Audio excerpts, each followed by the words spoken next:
UP के लोगों, अपनी सुरक्षा का जिम्मा उठाना सीख लो, क्योंकि बीजेपी, सपा, बीएसपी आपकी सुरक्षा नहीं कर पाएंगे। ये सभी झूठे लोग कभी आपके लिए सख्त कानून भी नहीं बनाएंगे। अपराधियों को बनाएंगे विधायक और कहेंगे स्थापित होगा कानून का राज। बीजेपी ने सबसे ज्यादा आपराधिक मुकदमों वाले नेताओं को बनाया उम्मीदवार। सपा, बीएसपी और कांग्रेस भी इसमें बिल्कुल भी पीछे नहीं रही। देखिए किस पार्टी से कितने आपराधिक छवि के लोगों को मिला है टिकट। जाति और पार्टी के नाम पर अपराधियों को वोट देने वाले उत्तर प्रदेश के लोगों, एक बार फिर अपना माथा पीटने के लिए तैयार हो जाओ, क्योंकि जो लोग आपको इंसाफ दिलवाने के लिए और कानून का राज स्थापित करने का दावा कर रहे हैं, हकीकत में वही लोग आपराधिक छवि वाले नेताओं को विधायक बनाने के लिए मैदान में डट चुके हैं और आप लोगों को ठगने का पूरा प्लान तैयार कर लिया गया है। सफेद पोश लोगों की लच्छेदार बातों में आकर आप अपराधियों को वोट देते हो और उम्मीद करते हो कि आपके साथ ये इंसाफ करेंगे, तो ऐसा बिल्कुल भी नहीं है। आपके साथ अगर कोई अपराध हुआ है तो फिर कानून आपके साथ नहीं होगा, क्योंकि जो खुद आपराधिक मुकदमों में उलझा होगा वो आपकी मदद के लिए सख्त कानून कैसे बनाएगा, क्योंकि अगर सख्त कानून बनाया तो वो खुद सलाखों के पीछे हो जाएगा।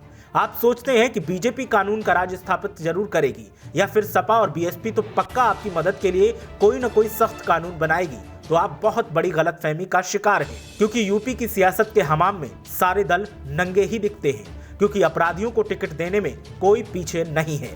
जिसमें सबसे ज्यादा आपराधिक छवि वाले उम्मीदवार इस बार बीजेपी ने मैदान में उतारे हैं। आप दंग रह जाएंगे ये जानकर कि ये नेता जनसभा में आपको कानून का राज स्थापित करने का सपना दिखाते हैं, लेकिन हकीकत यही है कि ये सिर्फ वोट हासिल करने का एक हथकंडा है। ये ऐसा कुछ भी करने वाले नहीं हैं। आइए अब एक एक कर नजर डालते हैं और हर पार्टी के उम्मीदवारों की संख्या देखते हैं जिनके ऊपर संगीन आपराधिक केस दर्ज हैं और पहले चरण के चुनाव में ये लोग हिस्सा ले रहे हैं। आपराधिक छवि के उम्मीदवारों को टिकट देने में बीजेपी अव्वल है। सबसे ज्यादा आपराधिक केसों वाले उम्मीदवार बीजेपी ने मैदान में उतारे हैं। अमित शाह, सीएम योगी और रक्षा मंत्री यूपी में कानून का राज लाने का दावा करते हैं। तो इनसे पूछिए कि आखिर कैसे कानून का राज आएगा जब अपराधी आपके साथ हैं। एडीआर की रिपोर्ट के मुताबिक पहले चरण में 58 सीटों पर वोटिंग है। 58 सीटों पर करीब 623 उम्मीदवार सियासी मैदान में उतरे हैं। 623 में से 615 उम्मीदवारों के हलफनामे के विश्लेषण में खुलासा हुआ। करीब 156 उम्मीदवारों पर आपराधिक मामले दर्ज हैं। 156 में से 121 ऐसे उम्मीदवार हैं जिन पर गंभीर आपराधिक मामले दर्ज हैं। हलफनामे के मुताबिक इस मामले में बीजेपी सबसे ऊपर काबिज है। बीजेपी के करीब 57 उम्मीदवारों में से 29 पर आपराधिक मामले दर्ज हैं। सपा के उम्मीदवारों की बात करें तो 28 में से 21 पर आपराधिक केस दर्ज हैं।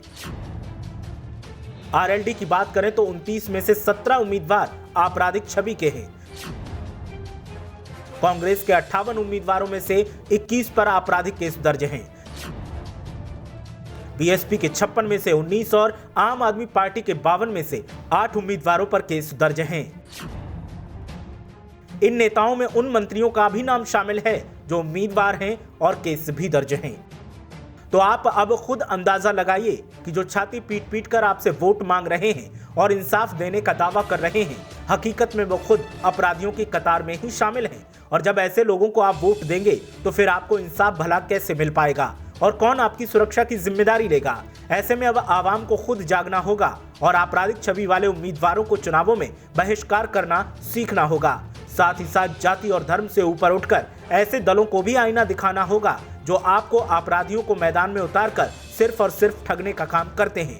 अगर आप नहीं जागे तो फिर आने वाले वक्त में मुसीबतें भी आपको ही झेलनी होगी और इसके जिम्मेदार आप होंगे, न कि सरकार और आपके द्वारा चुने हुए वो आपराधिक छवि के नेता जिन्हें आप वोट देंगे। इसलिए वक्त रहते आपको जागना होगा और चुनावों का बहिष्कार करना भी सीखना होगा।